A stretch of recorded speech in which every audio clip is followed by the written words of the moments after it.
Oh, je dis dans le Bitcoin, déjà merci pour tous vos commentaires, c'est toujours un plaisir. Ici, on a Marcus qui dit « Je suis content d'être entré dans la cryptographie quand je l'ai fait parce que ça a été un tournant pour moi financièrement. » En effet, on peut parler d'un tournant financièrement ici. Ça a été ma meilleure décision jusqu'à présent. Un nouveau fidèle du Happy Liquidation. En journée, qu'est-ce qui se passe ici? On est toujours dans ce range jaune ascendant. Pour changer, on teste actuellement plus ou moins le centre du range. Alors, normalement, le centre du range fait office de support-résistance. Ici, quand on peut le voir, ça fait que dalle. Donc ici, on passe comme une lettre à la poste. Comme on a vu avant-hier, divergence bear confirmée sur le VMC ici. Là, ça descend, ici, ça monte. Également maintenant sur le RSI, puisqu'on a clôturé sous cette bougie ici, me semble, si on zoome un peu. On a clôturé hier, ouais, sous l'ouverture de cette bougie bleue. Pour les targets Fibo, on prend ce top, on prend ce bottom ici. Pas celui-ci, parce que sinon c'est trop serré. Ça, on peut faire en 4 heures, mais pas en journée. Et la première target 0,3 et 2. Personnellement, pour moi, ça sera le 0,5, pas 0,3 et 2. Puisqu'on est quand même sur une grosse divergence bear. Et pour rappel, niveau EMA ici, eh bien la tendance est toujours baissière puisque on a tous les EMA dans l'ordre décroissant. Sur le RSI, on est dans un broadening pattern ascendant. Divergence bear également confirmée sur le RSI. Niveau support, on n'est plus très loin du prochain support ici. Ici, comme on peut le voir, il rebondit avant ce support, donc on peut retirer ce support ici.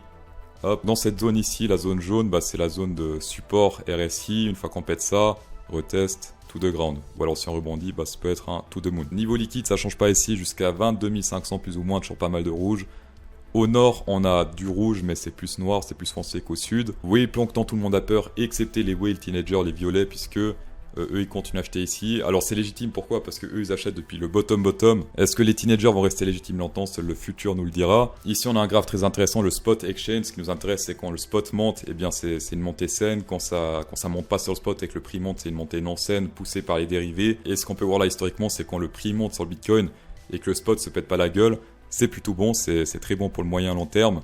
Alors que ici par exemple, le spot s'est pété la gueule pendant que le prix montait sur le Bitcoin. Le blanc c'est le prix du Bitcoin.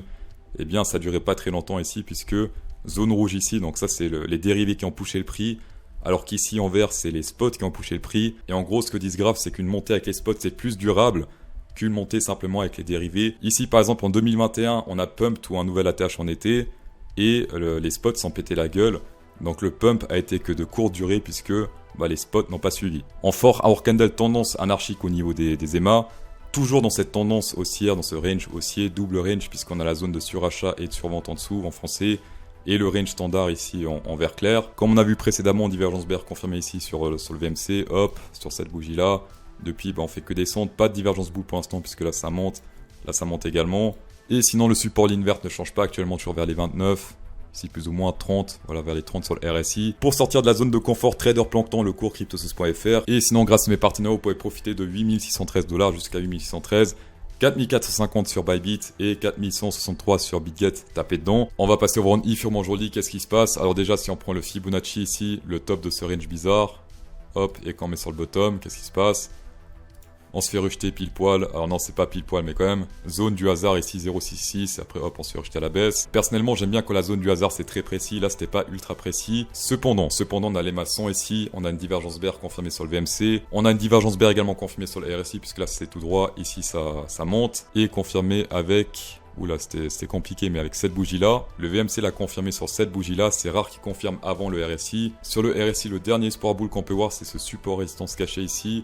Rebond, rejet, rebond, et là on reteste ce niveau-là, donc si on pète ça à la baisse, résistance pour aller toujours plus bas. Et également attention au MACD qui est sur le point de confirmer cette divergence, on est passé dans le rouge ici.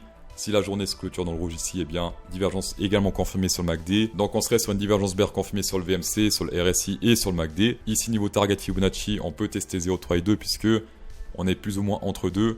Sur le Bitcoin, on est carrément en train de toucher le 0,3 et 2 alors que c'est pas le cas sur le Ethereum. Donc là, on peut prendre un TP sur le 0,3 et 2. Ethereum contre le Bitcoin en journée, pour l'instant, on est en train de réintégrer ce range bizarre, ce X-range. Hop, on l'a pété à la baisse, réintégration. On dirait qu'il retrouve une sorte de support chelou sur ce X-support de range ici. Pas mal de rebonds sur le support. Seul problème, c'est ça. Ici, ça descend, là, ça monte. Également sur le MACD. Le MACD a déjà confirmé d'ailleurs ici sur cette bougie-là. Le MACD a confirmé une divergence sur une bougie bleue puisque là, rouge sur le MACD, bleu sur les bougies, donc ça c'est pas très bon. En tout cas c'est pas très bon pour shorter. Par contre sur le VMC on a confirmé une divergence bear sur une bougie rouge, donc ça c'est mieux. Et sinon attention au dollar index, j'en ai parlé avant-hier, on était tout en bas ici sur le support de cet EMA 50, confirmé avec une divergence boule potentielle. Là pour l'instant, on se fait rejeter à la hausse. Divergence boule confirmée puisqu'on a clôturé au-dessus de l'ouverture d'une bougie rouge. Et vu que la tendance émaille haussière, les divergences boules font des gros pumps, les divergences bear font des petits dumps. Dans tous les cas, merci d'avoir checké cette vidéo, c'est toujours un plaisir. Spécial go 10% de rabais avec CryptoSauce10, tapez dedans. Insérez un pouce bleu dans cette vidéo pour incrémenter encore plus ce plaisir. Et bonne soirée.